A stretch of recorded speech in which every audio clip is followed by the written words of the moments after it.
That summer when I was 18, Charles led me to taste the forbidden fruit. I endured the pain, but secretly felt happy the whole night, believing that my 6 years of secret admiration had finally paid off. Until the next day, when I overheard his friends teasing him. Not bad, huh?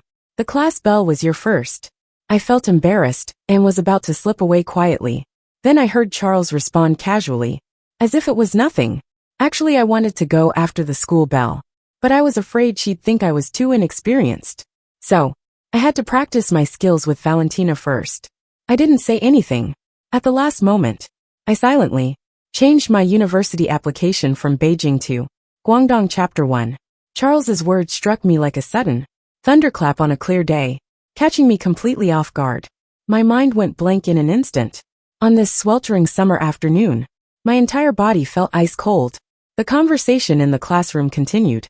The group seemed stunned for a moment, before speaking again. Classic Charles. Only the class bell is good enough for him to practice on.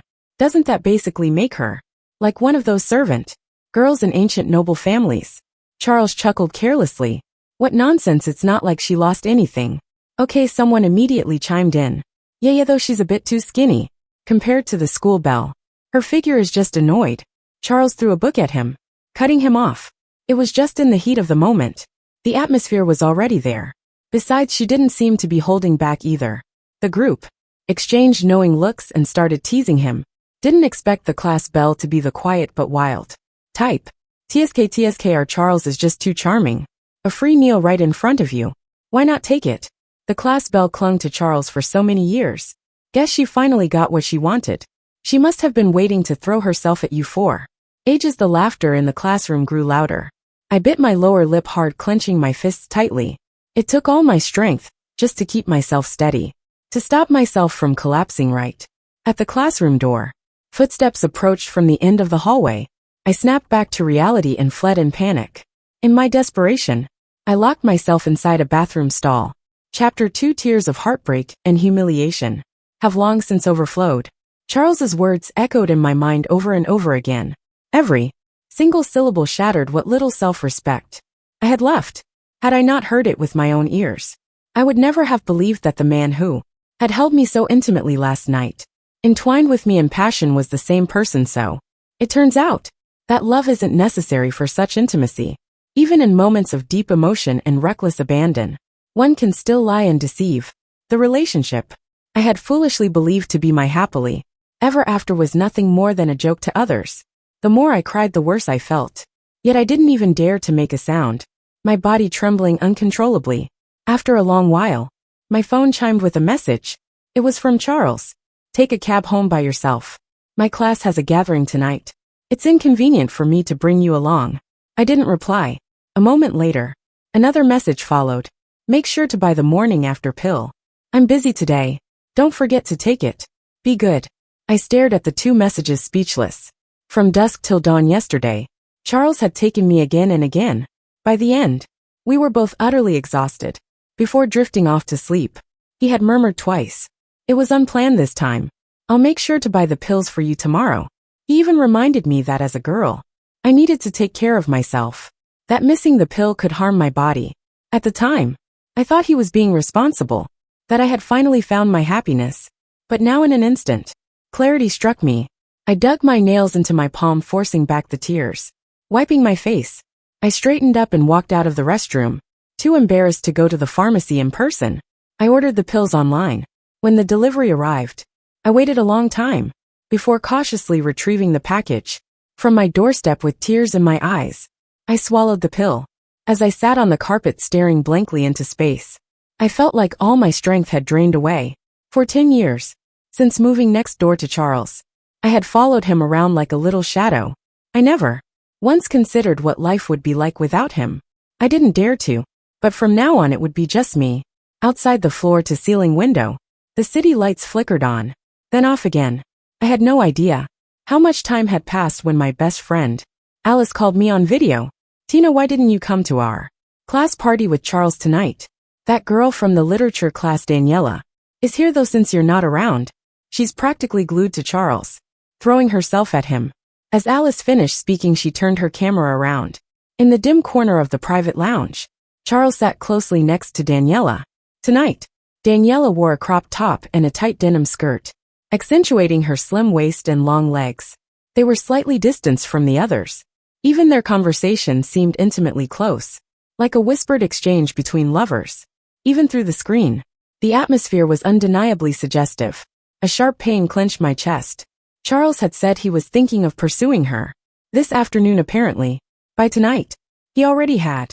Daniela was chosen in a game of truth or dare, and had to do push UPS in the cowgirl position. With a male partner of her choice predictably, Charles immediately volunteered. The group erupted in cheers. Blushing, Daniela obediently laid down on the sofa. Charles positioned himself above her and began doing push UPS. His movements precise and controlled. He seemed determined not to touch her until the final push-up. Whether from exhaustion or intent, he lost his balance and collapsed directly onto Daniela. The screams and laughter around them grew deafening, nearly shaking the walls. Both Charles and Daniela flushed an even deeper shade of red. Amid the crowd's wild encouragement, Charles suddenly leaned in and kissed Daniela. A deep, passionate French kiss. They were lost in it for 3 whole minutes before finally pulling apart, reluctant to let go. For those 3 agonizing minutes, I stared at the screen motionless, barely remembering to breathe. It felt like my heart was being ripped apart. I wanted to cry, but after shedding so many tears earlier, without drinking any water, I had none left to shed. TSK. Tina, did you see that? They were practically drooling all over each other, Alice remarked, clicking her tongue before turning the camera away and stepping outside. She found a quiet corner and spoke seriously. Tina, don't be mad at me. If I didn't make you see this with your own eyes, you wouldn't have let go. My throat was dry and hoarse, my words barely audible. I'm not mad at you. I could only blame myself for being blind. All these years, I thought that, because Charles had let me stay by his side for so long, that position would always be mine. I just can't stand how he acts all innocent, knowing you've loved him for so long, but still stringing you along, letting you fall deeper and deeper. You saw everything just now. I really hope you take this seriously. Don't let him waste another 4 years of your life in college. He won't. Alice. I interrupted her, my voice calm. I won't give myself that chance again. Alice, I've decided. I'm going to Guangdong with you for university, but you have to promise me keep it a secret for now. Chapter 3. As soon as I finished speaking, to stop myself from hesitating, I opened my laptop in front of Alice. Without a moment's doubt, I changed my first choice university to that renowned school in Guangdong. Just before the deadline, Alice was so thrilled. She practically jumped in excitement. She had been begging me to apply to the same university for ages. But back in our first year of high school, I had already made a promise to Charles that we would work hard together, and after the college entrance exams, go hand in hand to the place he had always dreamed of, Beijing. That was where his favorite aeronautics program was.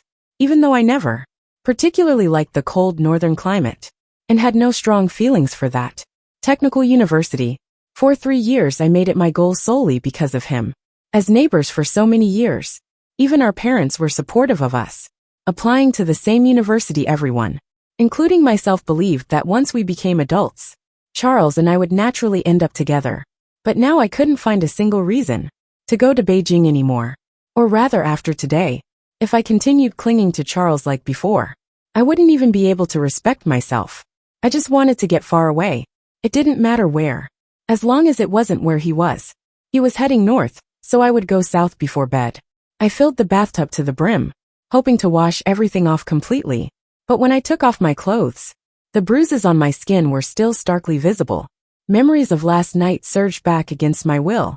The searing warmth of his skin as we held each other tightly, his hot breath against my ear in moments of passion. The remnants of it all still seemed to linger in the air. I shook my head violently, desperate to rid myself of those absurd thoughts. Grabbing the roughest bath towel I could find, I scrubbed my skin over and over again, not stopping until it turned raw and red, as if scrubbing hard enough could erase the most humiliating memory of my life. The only result was that I ended up in so much pain. I couldn't sleep all night. As expected, Charles didn't send any messages. For the first time in 6 years, ever since we got our phones, our habit of saying goodnight to each other was broken. Maybe it was for the best. It would have happened sooner or later. Might as well start cutting ties tonight. I drifted in and out of restless sleep until nearly dawn. Just as I was slipping deeper into slumber, I suddenly felt something, like a featherlight kiss pressed gently against my forehead. Chapter 4. I jolted awake. The first thing I saw was a familiar jawline and Adam's apple. The scent surrounding me was Charles's favorite, cedarwood, mixed with a faint trace of an unfamiliar lemon fragrance. I had almost forgotten. Charles knew my front door passcode. Seeing that I was awake, he simply lowered himself further, chuckling as he attempted to kiss me on the lips. I turned my head away in panic, pushing him off. I scrambled to the other side of the bed. Charles paused for a second, before teasing me with a smile. Why so shy, HM? I didn't answer. Instead, I pulled the blanket over my head. Charles, ever persistent, yanked at my covers while chiding me. Valen, getting bold now, aren't you? Didn't even say goodnight to me last night. And you had the nerve to turn off your phone and go to sleep. And now you're avoiding me. Before I could react, he swiftly slipped under my blanket. I gasped as he wrapped me completely in his arms. Come on now. How many times do I have to tell you? Breakfast is a must. I went for a run this morning just to bring you your favorite crab. Roe buns stood in line for ages. So, do you want to get up and eat them now? Or should I eat first? His breath was warm against my ear, and his hand began to wander. The haze in my mind cleared in an instant. I struggled with all my strength, but at 5 feet 3 inches, I was no match for a man standing 6 feet 2 inches. I couldn't understand him at all. He already had Daniela, so why was he still toying with me? I fought against him for a while, panting from the effort, but instead of breaking free, I found myself held even tighter. What's with the tantrum now? Are you mad?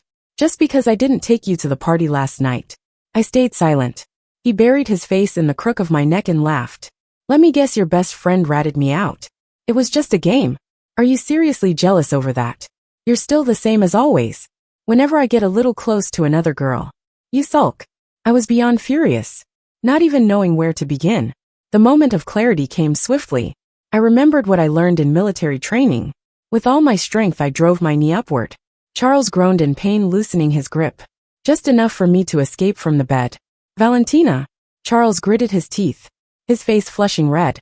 I hurriedly threw on a jacket over my pajamas and rushed into the living room. I refused to stay in the same room as him, especially not in my bedroom. After a while, Charles followed me out, looking both annoyed and helpless for a moment. He seemed to remember something and asked lazily, by the way, you took the pill yesterday, right? Don't cause any trouble. I wouldn't know how to explain it to your parents. He walked over to the table, picked up a cup of soy milk, and held it out to me. Here, drink something before you keep sulking. You know your stomach is weak. I neither spoke nor took the cup. Charles's hand hovered in Nadar for a long time, before he finally lost patience. What the hell is this about Valentina? Even throwing a tantrum should have some reason and limit, don't you think? I replied coldly, I'm not worthy. Charles's face darkened instantly. He slammed the cup onto the coffee table. The plastic cup cracked under the force, soy milk spilling all over the carpet. What do you mean by that? Who do you think you are, Valentina? We slept together once, mutually, and now you think you can control me. Do you have any idea how suffocating that is? His tone was harsher than ever before. Instantly, my tears poured down like rain, without even a second of buildup. All the humiliation and pain from yesterday surged back in an overwhelming tide. Charles seemed caught off guard by my sudden outburst and fumbled awkwardly. With frustration, he muttered an apology. Sorry, I drank too much last night. I got a little carried away just now. He crouched beside me, reaching out to wipe my tears. But I dodged him again. He froze, his hands suspended midair. Just as he was about to try again, his phone chimed. One glance at the screen, and his expression changed instantly. Without hesitation, he got up and started to leave. I have something urgent. Cool off by yourself. You're in college now. If you keep acting like a child, who's going to put up with you? Less than half an hour after he left, Alice sent me a screenshot. It was a WeChat post from Daniela. Sunny Days said I was hungry and poof. A love-filled breakfast appeared like magic. Feels like my crush and I are finally on the same page. The attached picture showed a breakfast set, the exact same crab roe buns Charles had brought to my house, down to the packaging. I didn't reply. Silently, I wiped away my tears, crouched down, and carefully tried to clean the spilled soy milk from the carpet. I scrubbed for ages, only to realize in frustration that the stain had already seeped deep into the wool. Impossible to remove. Anger surged through me. I grabbed the entire rug and threw it out. It didn't matter. It was just something Charles had brought back for me from Nepal. After a full afternoon of careful selection, along with it, I gathered every single thing of his left in my home. Every gift he had ever given me. Every photo of us together one by one. I packed them all up and threw them away. I spent the entire day cleaning him out of my life. Charles didn't contact me in the days that followed. Things must have been going well with Daniela. Or maybe he was waiting for me to back down. In the past, every Cold War between us ended with me apologizing first. Without exception. But this time, I didn't reach out and I never would. I blocked his WeChat and phone number, changed my door passcode, and deleted all my social media accounts. With everything settled, I called my parents, who were on a business trip. I told them I wanted to visit my aunt in the US for the summer. The plan was simple.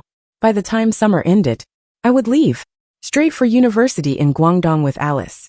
No one but Alice knew about my decision.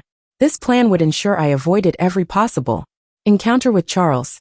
On the phone, my mom teased me, "Oh, are you and Charles planning a little vacation together?" I brushed it off with an excuse, not wanting to explain. I simply told her I wanted to spend time with my aunt and grandma. I begged my dad to book me the earliest available flight. I was ready to leave that very night. But just as I was about to step out, I ran into Charles's mother at the villa entrance. She greeted me warmly. "Tina, what are you doing here alone? Charles didn't come pick you up, didn't he say? He was taking you on a skiing trip to New Zealand. Have fun, dear." I fully support it. I froze back during exam prep. I had indeed told Charles that I wanted to experience a Southern Hemisphere winter and go skiing in New Zealand. But given how things stood between us now, why would he still plan a trip like that? There was no time to dwell on it. I muttered a quick excuse and hurried off. What I never expected, however, was that at the airport, I would run into Charles. Chapter 5. He was with a group of friends. Daniela was there too. Charles carried a woman's handbag in one hand, while keeping his other arm around Daniela. They walked at the back of the group. Every so often, Daniela would tilt her head to say something to him, and Charles would always lean down patiently to listen. Not like us, Charles had always been taller than me. He kept growing while I stayed the same. Whenever I wanted to talk to him, I had to tiptoe, bouncing slightly just to reach his ear. Turns out, for someone he truly cared about, he was willing to lower himself first. I took a deep breath, told myself to have some dignity. What he did had nothing to do with me anymore. If I kept overthinking, I'd slap myself awake.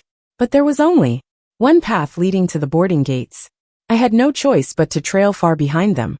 After what felt like forever, we finally reached a fork in the corridor. Charles seemed distracted. He made several phone calls, but none of them connected. He kept fiddling with his phone, frustration clear on his face. Eventually, he borrowed a friend's phone and, looking visibly annoyed, disappeared into a nearby restroom. Moments later, my phone rang. An unfamiliar number. "Valentina, looks like you're really mad this time. You won't even call me unless I reach out first. You even blocked me. Fine. Have it your way. Just don't come crying to me when you get to Beijing and don't know anyone there to take care of you." Charles's tone was sharp, his words relentless as he continued lecturing me. I said nothing. There was nothing to say. He only seemed to get more irritated by my silence. "I don't have time for this. Just unblock me on WeChat already. I'm about to fly out with some friends for a couple of days. Might not have good reception, so don't go worrying yourself sick." I couldn't even be bothered to respond. I simply hung up and turned off my phone. From a distance, I watched Charles return to his group, face dark with frustration. Without another moment of hesitation, he grabbed Daniela's hand and headed toward the left gate. I sighed, turning right. During my time in the US with my relatives, I put on a happy front. I kept myself busy, filling my days with activities to avoid any gaps that might lead to overthinking. And, of course, I never added Charles back. Still, Alice and some other friends would occasionally update me on his whereabouts. Apparently, Charles and his friends had spent quite a while in New Zealand. For some reason, he had been unusually diligent about posting updates every day. This was a stark contrast to the Charles the first knew, the one who barely bothered with social media. For months at a time, his posts varied. Short clips of him skiing at high speed, pictures of extravagant meals, wild all-night parties, But the most frequent ones were group photos. Laughter and mischief on full display as they played around in the snow. Even though I had no interest in following his life, people kept sending me his posts. Everyone seemed curious, asking me in subtle ways why I hadn't gone to New Zealand with him. I didn't know how to explain, so I just brushed it off, saying I had family matters to attend to in the U.S. Other than Alice, who outright called him a scumbag every time. Most people hesitated to say much in front of me. I knew why. They had noticed it too. In every photo Charles posted, he and Daniela were side by side, inseparable. But that spot next to him had been mine for so many years. Every time I saw those pictures, my face remained calm. But deep down, my heart would tighten with a dull ache. After all, he was my first love. The one I had sincerely cherished for so long. In the quiet hours of the night, I still found myself mourning the loss.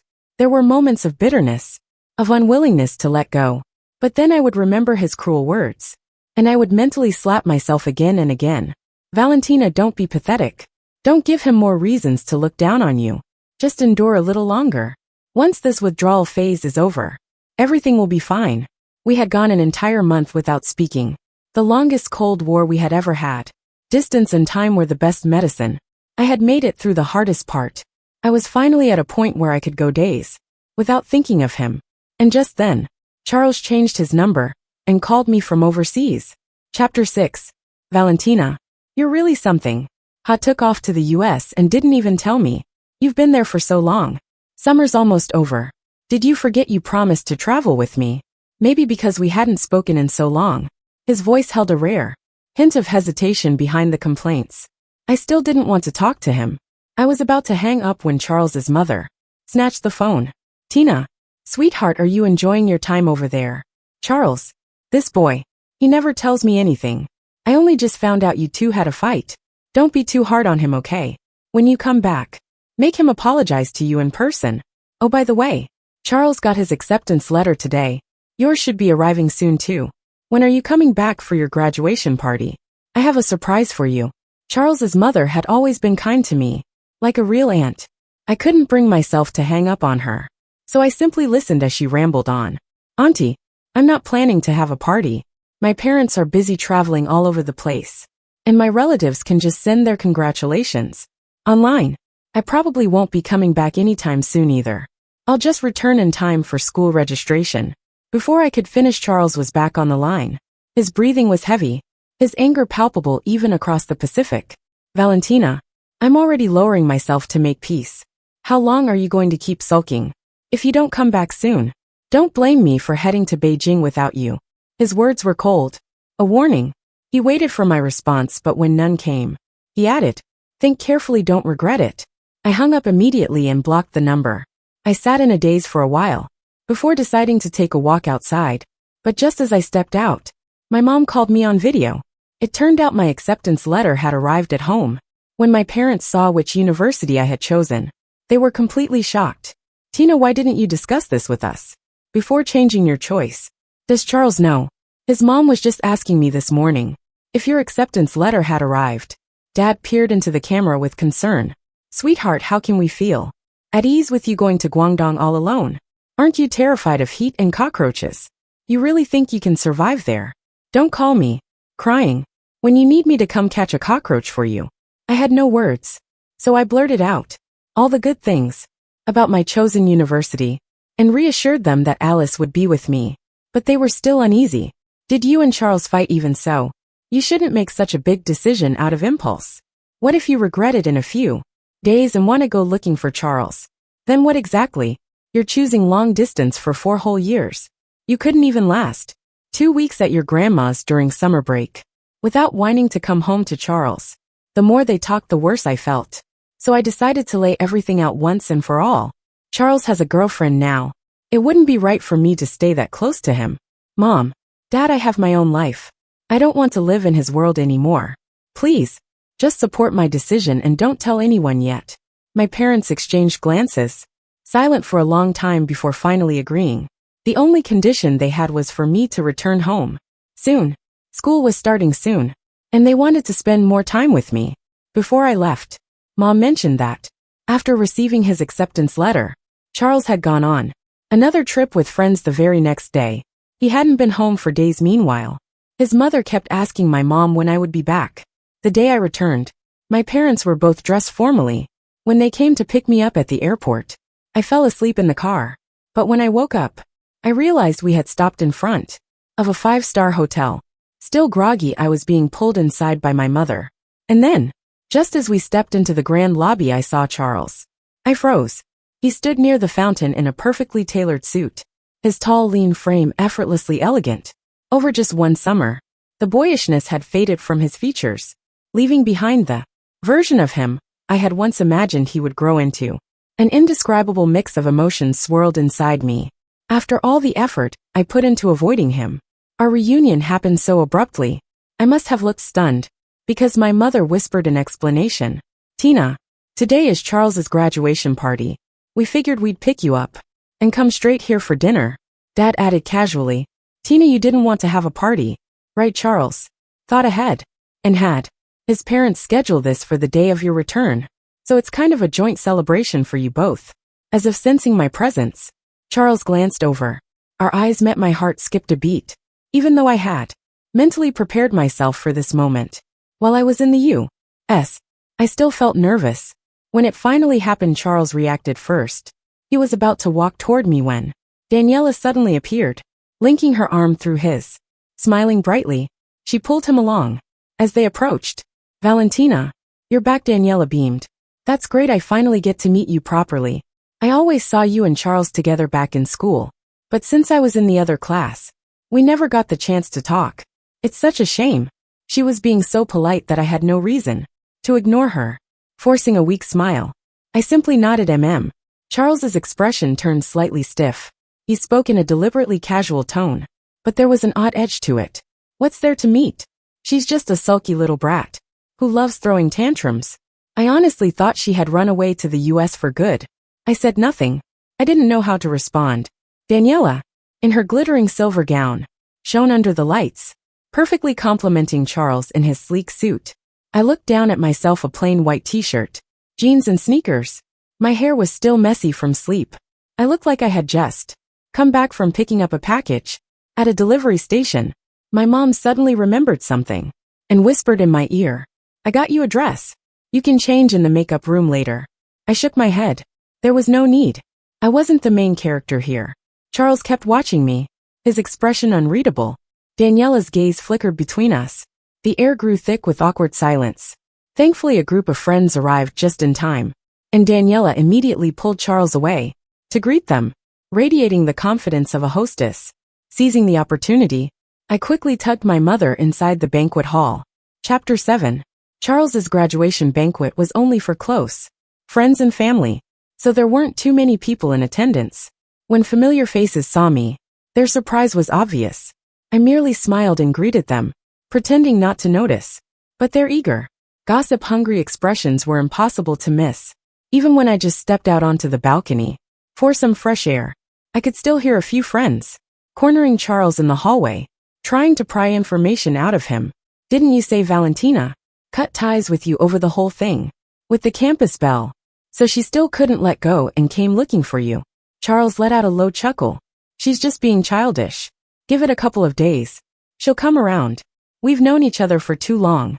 There's no way she'd actually cut me off for good." One of the guys sighed. "Honestly, Valentina's a good girl. You two have been together for years, and she practically does whatever you say. We all envy that. So now you've got a childhood sweetheart on one side and your dream girl on the other. Tough call. What are you planning to do?" Charles was silent for a moment before finally speaking. "To be honest, I think Valentina is great, but it just feels like a waste. I'm still young. What kind of man only has one woman for his entire life? Knowing exactly how it ends from the start would be too boring. I need to go out and explore. But that doesn't mean I have to give anything up. As long as I can always come back home, it's fine to enjoy the scenery elsewhere." A heavy silence followed. Then his friend chuckled and punched his arm lightly. "Damn, Charles, you really are a player." I couldn't listen anymore. I quietly walked away. The evening breeze brushed against my face as I took a deep breath, trying to calm the heat rising in my eyes. I hated myself for being so blind in the past. For seeing him in the wrong light tonight had been unbearable. The only comforting presence was Charles's mother, who was delighted to see me and kept fussing over me at the dinner table. Tina, the weather in Beijing is dry. Tomorrow have Charles take you to the IFC mall to stock up on hydrating skincare products. That's not necessary, Auntie. There are plenty of malls in Beijing. And online shopping is super convenient too. She chuckled and turned to my mom. I've already prepared Tina's dorm essentials, along with Charles's bed sheets for all seasons. Thick comforters, especially for winter when it gets really cold. I even got her a few sets of down jackets. You're always busy, so no need to worry about her. My mom looked a little uncomfortable. Those things were completely useless in Guangdong. But not wanting to embarrass Charles's mother, she simply thanked her politely. Meanwhile, Daniela's expression had visibly soured. But Charles's mother didn't seem to notice. She continued speaking warmly, turning to us both. Once you get to Beijing, you'll be each other's closest support. Charles, take care of Tina properly, and don't make her upset again. Understood. Charles shot me a look, his voice indifferent. TCH, her wings are fully grown now. She doesn't need me. She can fly on her own. An awkward silence settled over the table. Then Daniela suddenly spoke up, her voice light and sweet. Auntie, my university is in Beijing too. Don't worry, I'll take good care of Charles. Besides, Valentina will be all the way in Guangdong, which isn't very convenient. Right the moment she said that, Charles and his parents visibly froze. Guangdong. They all turned to me in unison. Daniela looked startled. Charles, you didn't know? The honor roll list was posted at school. Oh right, you haven't been back, have you? All eyes were on me under the weight of their stares. I simply nodded. My mom spoke up to explain. Tina changed her application at the last minute. She wants to study in Guangdong. It's a great university, and a program she really likes. Charles didn't believe it. He grabbed my wrist, demanding confirmation. Valentina, you're going to the same university as me. I saw you fill out the application with my own eyes. His grip hurt. Annoyed, I snapped back. Yeah, I changed it. What do you have a problem with that? Charles looked at me in disbelief, before laughing coldly. You're joking, right? You who jumps onto me at the sight of a cockroach. You're seriously going to Guangdong? I pulled out my phone, opened my photo album, and displayed the high-resolution picture of my acceptance letter. I held it up in front of his face. Charles took my phone, zoomed in and out, staring at it for several long moments. Then, to everyone's shock, he let out a short, incredulous laugh. And in the next instant, he grabbed my wrist and dragged me straight out of the banquet hall. Chapter 8. Charles dragged me into the lounge and shut the door behind us. He leaned against the door, blocking my escape, his voice sharp and pressing. Valentina, well played.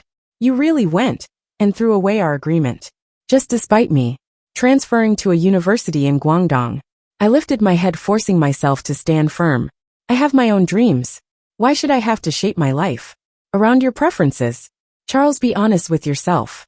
Are you mad about our so-called promise? Or are you mad because I won't be your convenient backup anymore? His face paled. What the hell are you talking about? Do you have to make it sound so ugly? We're adults now. That night, wasn't it mutual? Or are you still hung up on that one night? I felt embarrassed, but I refused to look away. Charles, if you like someone else, you could have just said so. I wouldn't have clung to you shamelessly. But you didn't like me, and yet you let me chase after you like a moth to a flame. That must have felt pretty good. He still didn't get it. People don't walk away until they've exhausted every last bit of hope.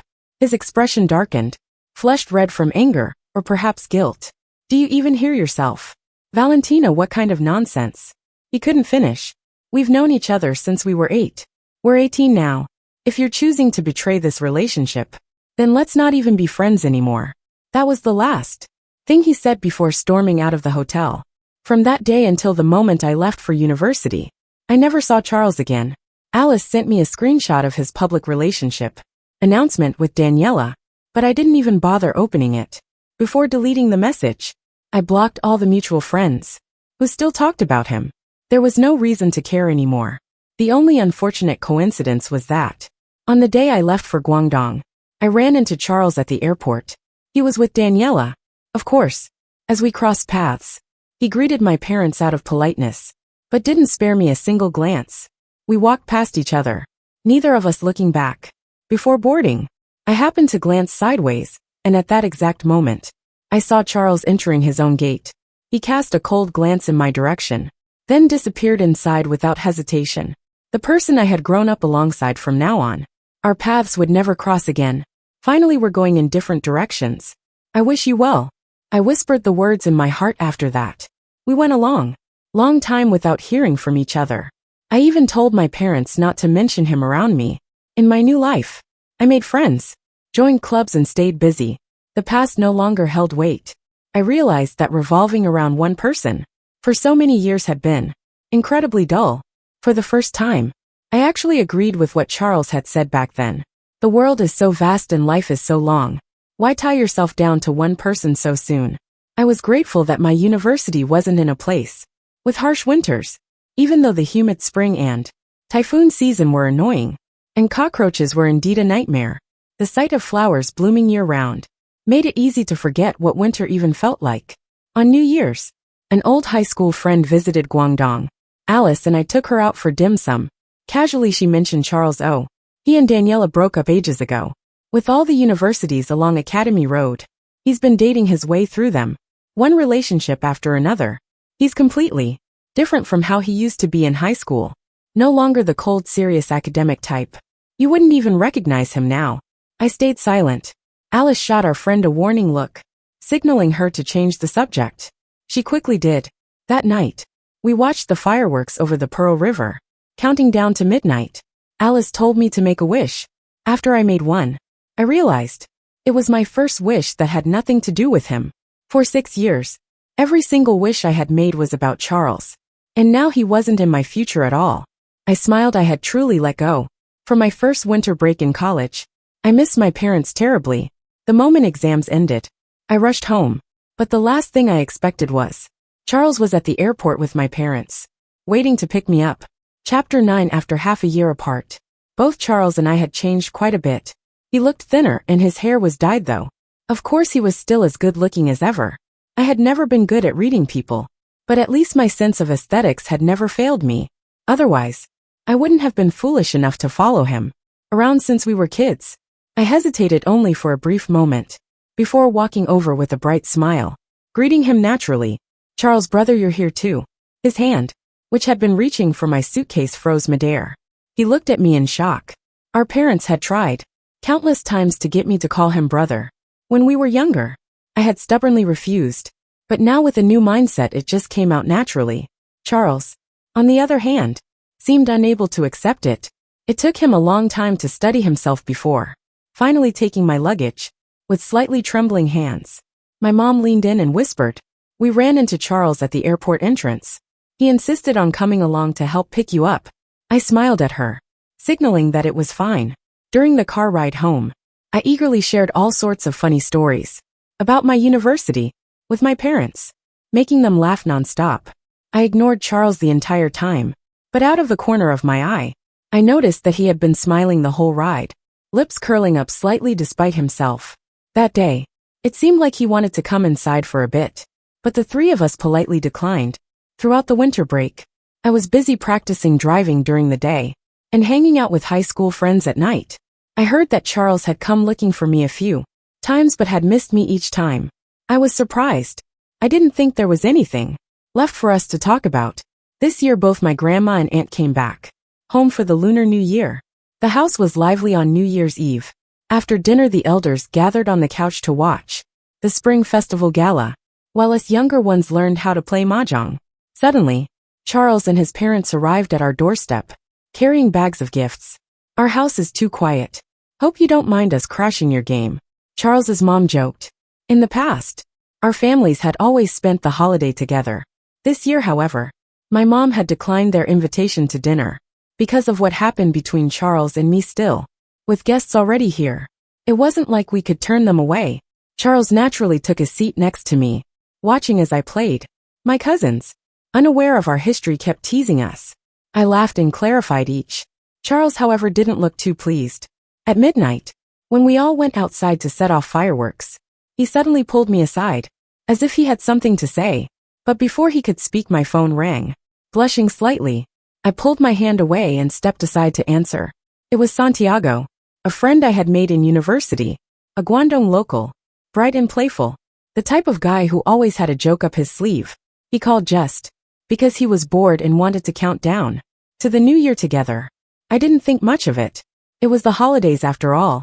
So, I kept him on the line, letting him listen in as we welcomed the new year. Right before hanging up he chuckled. Actually, I just wanted to be the first one to wish you a Happy New Year. Happy New Year, Valentina. I laughed happily and wished him the same. We chatted for a bit longer before he finally hung up. When I turned around, Charles was standing behind me, his expression cold as ice. I had no idea how long he had been listening. Boyfriend, his voice was hoarse. Not quite yet, I thought for a moment before answering. Honestly, Charles was silent for a long time, thinking the conversation was over. I was about to head back inside, when he suddenly spoke again. You know, out-of-town guys aren't always reliable. You should find someone local, someone you actually know. Well, I nodded. True, you never really know a person. I'll keep evaluating. Thanks for the advice, Charles. You should settle down too. It was as if I had struck a nerve. His expression darkened, and without another word, he turned and left the courtyard. I didn't think much of it. Charles had always been unpredictable. I used to think everything about him was great. But now, well, for the rest of the break, I spent my time visiting relatives and going on road trips with my parents. I barely stayed home and didn't run into Charles again. Before I knew it, winter break was over, and I was back at university. But the next day, I saw Charles standing at my campus gate. Chapter 10. Charles looked utterly exhausted, as if something terrible had happened. Charles, what are you doing here? I wanted to see what your university is like in Czech. If you're doing well in Guangdong. I smiled and answered, I'm doing great. The food here is amazing. If you have time, look up some recommendations and try it yourself. He looked a little awkward and didn't reply directly. Tina, can't you go eat with me just this once? Before I could answer, another voice cut in. Sorry, but Valentina already has a date with me. You'll have to take a number and wait in line. Santiago walked over and stood between Charles and me, visibly tense. Their eyes locked and sparks flew in the air. Valentina, did you come back to school early just for him? Charles's tone carried an emotion I couldn't quite place. I had no idea what he was thinking, but there was no need for me to explain anything to him. Sorry, Charles. We're heading to lunch now. See you around. I nudged Santiago, who was still frozen in place. Come on. Didn't you say that farm-style restaurant was really far? Let's get going. Santiago let me drag him away, but still shot Charles a glare before leaving. As we crossed the street, I glanced back. Charles was still standing by the campus gate, staring at us under the shade of the trees, looking unusually lonely. I once heard that after a breakup, women take a month to grieve before moving on, but men might take much longer to realize what they've lost. Only then does their pain hit them full force. It seemed like Charles's delayed reaction had finally arrived. After months of playing around and an entire winter break in silence, he suddenly began appearing around me again. I had no idea what excuse he used to get permission from his school, but he kept showing up in Guangdong. He started sending me all kinds of gifts, flowers, bags, jewelry. I refused them all. Whenever he had nothing better to do, he would camp outside my dorm building, refusing to leave, no matter how much anyone tried to persuade him. Whenever he found me, he would accompany me to class and eat lunch with me, as if it were completely natural. Santiago was so annoyed that he sighed dramatically at me every day. He would occasionally throw in some sarcastic remarks, which made me laugh despite myself even. Charles's mother called me multiple times. She told me that the university had already contacted his parents. If Charles kept skipping classes like this, he could end up being held back or even expelled. She pleaded with me to talk some sense into him. I was completely fed up. I had no idea what Charles was thinking. Back then he had been determined to explore the world, refusing to be tied down. And now he was acting like some deeply devoted lover. I decided to confront him directly. When Charles realized why I had come to him, his emotions spiraled out of control. Tina, why can that guy Sue chase after you? But I can't. How long has he even known you? And how many years have we been together? There's no one in this world, apart from your parents, who knows you better than I do. No one is a better match for you than me. His words made me laugh in disbelief. Charles, do you really not remember what you did? Think about it. Did you ever take my feelings seriously? You just enjoyed the sense of superiority you got from having me chase after you. You thought that no matter how you treated me, I would never leave. You played with my heart however you pleased. I had hit a nerve. Charles's expression twisted. But he didn't deny it. Yes. I made mistakes in the past. I was young. I thought the world was full of temptations. And I didn't want to be tied down by you. I owe you a proper apology, Valentina. I'm sorry. For the first time he looked genuinely sincere. Then lowering his voice as if begging, he said, but even if you see me as a stranger now, don't I still have the right to pursue you again? Ever since you left, I've realized I don't know how to live without you. I can't even imagine a future where you're not part of my life. The evening wind by the river was strong, making my head ache. I took a long time to think before finally answering. To be honest, Charles, I've realized something since leaving you. When two people truly like each other, they don't have to constantly tiptoe around each other. For the first time, I can be myself. My emotions are no longer dictated by someone else's whims. And I suddenly realized, maybe what I felt for you back then wasn't love. Maybe I was just young and naive. Charles froze, as if he had been struck by lightning. It took him a long time before he spoke again, his voice filled with pain. But we promised. We said we would go to college together, study abroad together, travel the world together. Are you breaking all of those promises? For a brief moment I hesitated. I nodded, then shook my head. You were the one who broke them first. And besides, I've already found someone I want to do all those things with. Charles's composure shattered. His eyes turned red. Stop, Tina, please just stop. Seeing him like that, I couldn't help but say one last thing. Maybe you don't actually love me. Maybe you just can't accept losing. Charles, it's time for you to move on to. I didn't wait for his response. Across the street, Santiago had been waiting for me for a long time. I ran over to him. As soon as I reached him, he took my hand without hesitation. Did you finally get rid of your ex-boyfriend? He joked. Did you tell him that from now on, I'm the one who'll handle all the cockroaches for you? He's not allowed to kill even one anymore. I laughed and laughed, almost bursting into tears. Before walking away, I glanced back one last time at Charles. He was still standing there by the river, motionless. People passed by, coming and going. Some were saying goodbye, others were reuniting. But for Charles and me, this was our final farewell. Like the rain that falls and fades away,